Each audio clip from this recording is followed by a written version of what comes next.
Halo teman-teman, salam sehat selalu, tetap semangat.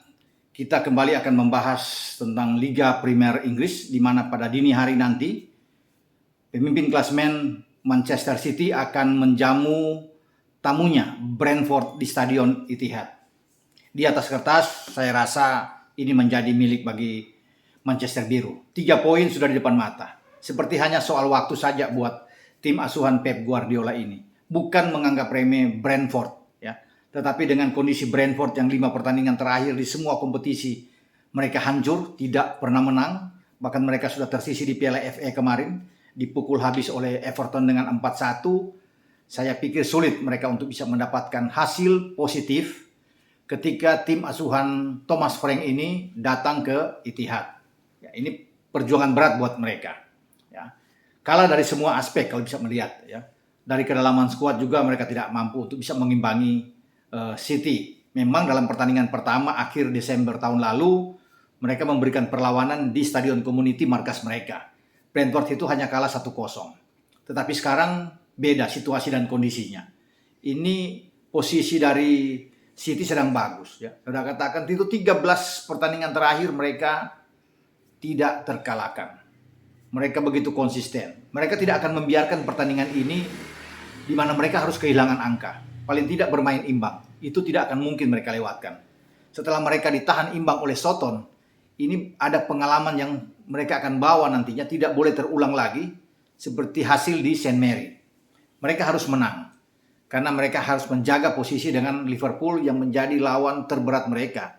Ketika ada 9 poin di belakang, mengintip City, Liverpool punya kemungkinan untuk memangkas itu dengan 6 poin bahkan, karena masih punya 1 pertandingan sisa yang akan diselesaikan oleh The Reds. Nah, The Reds akan bermain pada Jumat dini hari, itu akan menjamu Leicester City di Anfield. Tapi nanti kita bicara itu, sekarang kita bicara soal Manchester Biru. Mereka lagi tenang, sedang adem-ademnya ada di puncak klasemen. Ya, saya katakan sekali lagi 3 poin itu sudah menjadi harga mati, ya, bagi Ruben Dias dan kawan-kawan. Ya. Formasi apapun, opsi apapun yang dipilih oleh Pep, mereka akan menang. Ya. Bukan takabur, bukan terlalu yakin, tetapi saya pikir sulit bagi Brentford untuk bisa membuat kejutan kalau melihat keadaan Brentford yang tidak stabil, ya. Bahkan mereka itu kena turbulensi yang luar biasa, ya, sehingga mereka sekarang terdampar di urutan ke-14 klasemen sementara di IPL. Nah, kita lihat apa yang akan dilakukan oleh Pep. Pep tidak akan pernah untuk bisa mengubah, ya, bereksperimen, uji coba dalam setiap pertandingan. Dia tetap dia tetap yakin dengan opsi dia. Yang ditawarkan pasti dengan 4-3-3, false nine, itu akan menjadi kunci. Mereka tidak akan perlu bermain dengan seorang pemain nomor 9 depan. Cukup dengan kondisi yang ada sekarang, kedalamannya sangat bagus, tinggal dipilih oleh Pep. Melihat siapa lawan mereka. Sekarang Brentford yang akan dihadapi. Ya, pasti Ederson Moraes akan masuk, bukan Stephen lagi. Karena ini bukan Piala FA, ya. Sekarang dengan Ederson yang sudah balik, ya, setelah berhasil ketika ikut dengan Brasil di kualifikasi pra Piala Dunia untuk Qatar 22. Nah, sekarang di belakang ini, di depan Ederson siapa? Ya. Kalau melihat dari komposisi yang ada, ya Kyle Walker pasti di kanan, Cancelo di kiri. Aymeric Laporte yang tidak main sebelumnya itu bersama dengan Ruben Dias yang diistirahat pasti akan kembali. Akan mengistirahatkan kemudian Nathan Ake dan Stones. Dengan 2 pemain center back ini cukup aman saya pikir, ya. Dias dan Laporte. Dengan 3 di gelandang mereka. Rodri, ya, akan tetap bermain sebagai gelandang yang lebih bertahan. Nah, 2 gelandang yang bisa mengatur ritme permainan City itu sudah pasti. Kita tahu bersama. Ya. KDB, Kevin De Bruyne. Ada juga Bernardo Silva di sana. 3 di depan. Sekarang Mahrez sudah kembali. Sebelumnya bahkan dia bisa membuat 2 gol. Ya. Nah, selain Mahrez di kanan, mungkin Sterling akan dicoba lebih awal. Sebenarnya bisa Foden, tapi oke lah dengan Sterling. Kemudian Jack Grealish, bermain sebagai orang dengan false nine. Ini starting 11 kuat. Kalau kita lihat head to head dengan Brentford kalah jauh. Makanya Brentford pasti akan memilih untuk bertahan.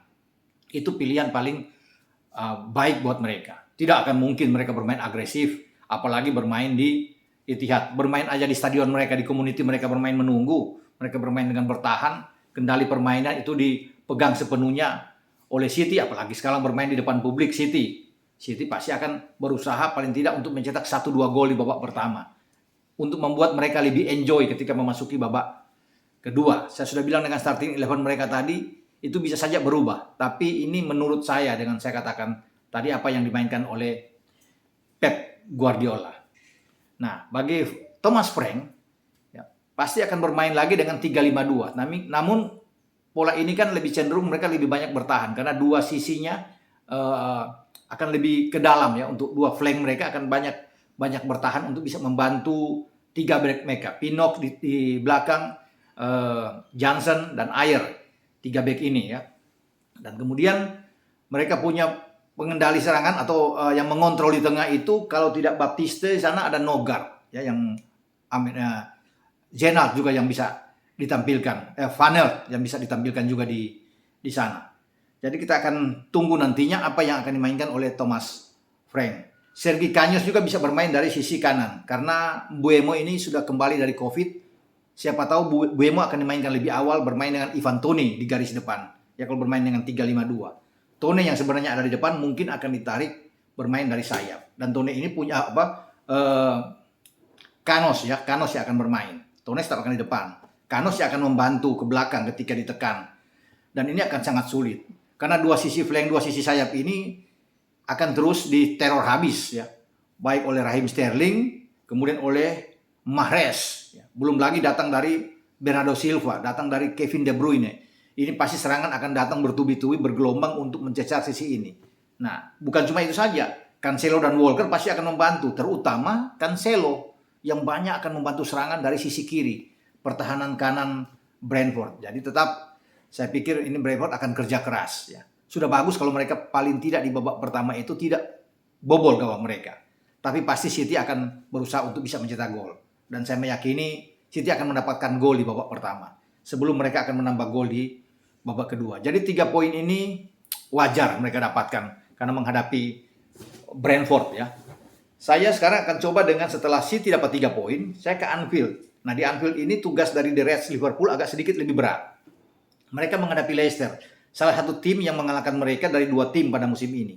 Sebelumnya West Ham mengalahkan Liverpool. Nah sekarang datang dengan Leicester. Ya, tapi Leicester memang sulit. Kalau bermain di Anfield, bicara di Anfield, mereka tidak pernah menang melawan Liverpool. Dan Liverpool oke lah ya. Dari semua kompetisi mungkin 13 pertandingan terakhir juga Liverpool, atau 11 pertandingan terakhir Liverpool itu tidak kalah di semua kompetisi. Jadi saya pikir pasukan Jurgen Klopp ini akan termotivasi, apalagi kemarin mereka sudah bisa mengalahkan Cardiff di Piala FA dan mengunci 1 tiket masuk di putaran kelima, sama seperti City yang mengalahkan Fulham dengan 4-1 yang sekarang sudah ada di putaran kelima. Nah apalagi kalau kita bisa melihat dengan Leicester yang mungkin tidak ada Jamie Vardy ya, Johnny Evans juga mungkin tidak ada di sana, Kastanya juga mungkin tidak akan bermain, tetapi mereka sudah kedatangan paling tidak pemain-pemain yang tampil di Piala Afrika. Kelechi Iheanacho ada di sana, Daniel Amartey, Wilfred Ndidi. Nah, ini menjadi kekuatan bagi Leicester. Tapi memang tidak boleh main-main bagi Liverpool, harus fokus, harus serius bermain di sini. Karena apapun itu Leicester bisa menyulitkan. Karena dengan kedatangan 3 pemain ini, artinya di belakang juga kuat ya. Selain punya kiper Schmeichel, mereka punya lini belakang yang bagus. Luke Thomas ada di kiri. Ya, ini pemain yang sangat oke juga. Soyuncu akan mendapat pasangan dengan kedatangan Daniel Amartey. Jadi cukup oke lah kalau bisa dikatakan. Mereka punya gelandang-gelandang yang oke juga ya. Youri Tielemans ada di sana, Mark Albrighton ya, yang bisa bermain, James Maddison yang juga bisa ditampilkan. Jadi opsi bagi Brendan Rodgers juga banyak. Di depan walaupun tanpa Jamie Vardy ada Patson Daka yang bisa ditampilkan. Kalau bahkan dengan 2 pemain depan langsung Iheanacho yang akan tampil. Nah, dengan 2 pemain ini pasti Virgil van Dijk dan juga Joe Matip harus hati-hati untuk mengontrol 2 striker, 2 pemain depan dari Leicester ini.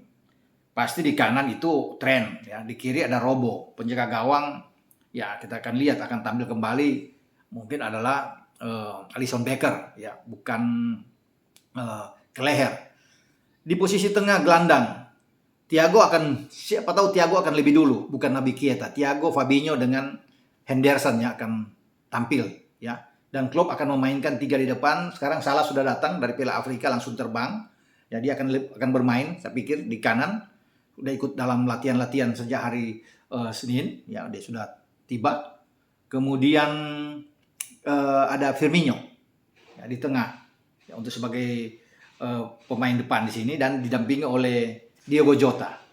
Jadi dengan formasi seperti ini oke, apalagi bermain di Anfield. Belum ada Mane karena Mane diperkirakan Rabu ini mungkin akan mendarat setelah diberi kelonggaran oleh manajemen atau Jurgen Klopp untuk berpesta dengan Senegal saat menjadi juara di Piala Afrika. Jadi Mane tidak seperti Salah yang sudah langsung terbang. Ya, ketika kalah di final, esoknya langsung terbang ke Liverpool. Mane mungkin tiba pada hari ini atau kalau tidak hari ini pada Kamis. Ya, Kamis pagi dia akan tiba. Tapi tanpa Mane saya pikir aman. Dengan Diogo Jota ada sana, Firmino dan Salah, oke. Apalagi mereka di bench sangat kuat kalau bisa dilihat. Luis Diaz yang sudah memberikan 1 assist ketika tampil menghadapi Cardiff. Bagus ya. Mereka masih punya Minamino. Ada Harvey Elliott yang sudah kembali dari cedera dan juga mencetak 1 gol di Piala FA saat mereka menghajar Cardiff. Jadi Klopp akan tersenyum ya. Karena banyak pemain-pemain mereka juga sudah siap di bench dan pergantian itu akan enak buat Klopp ya. Tidak meragukan dengan banyak pemain yang cedera. Sekarang sudah oke. Jadi bagi Liverpool saya pikir aman juga. Memang berat, kalau bisa dikatakan berat karena lawan mereka itu adalah Leicester. Ya, Leicester yang ada, tapi ini Anfield. Anfield yang selalu bisa memberikan poin penuh buat mereka. Dan Liverpool memang harus menang. Karena hanya dengan kemenangan mereka terus akan bisa menjaga jarak dengan Manchester City. Seandainya imbang ini akan berat juga, akan semakin jauh. Ya, dari 9 mungkin akan bergeser menjadi 11 poin berselisih dengan City. Itu yang tidak diinginkan oleh Jurgen Klopp dan tentunya buat Jordan Henderson dan kawan-kawan saat mereka menjamu Leicester. Kendali serangan pasti akan ada Liverpool. Ya. Bagaimana penguasaan bola, ball position Liverpool akan pegang. Dari persoalan menembak dan on target pasti mungkin ada Liverpool. Leicester akan lebih banyak menunggu. Akan lebih banyak juga untuk counter attack mereka.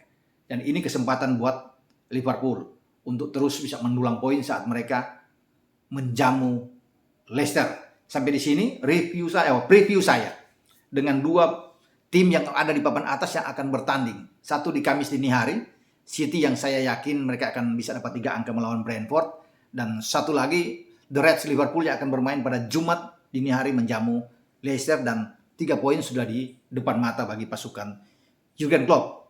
Oke, ciao.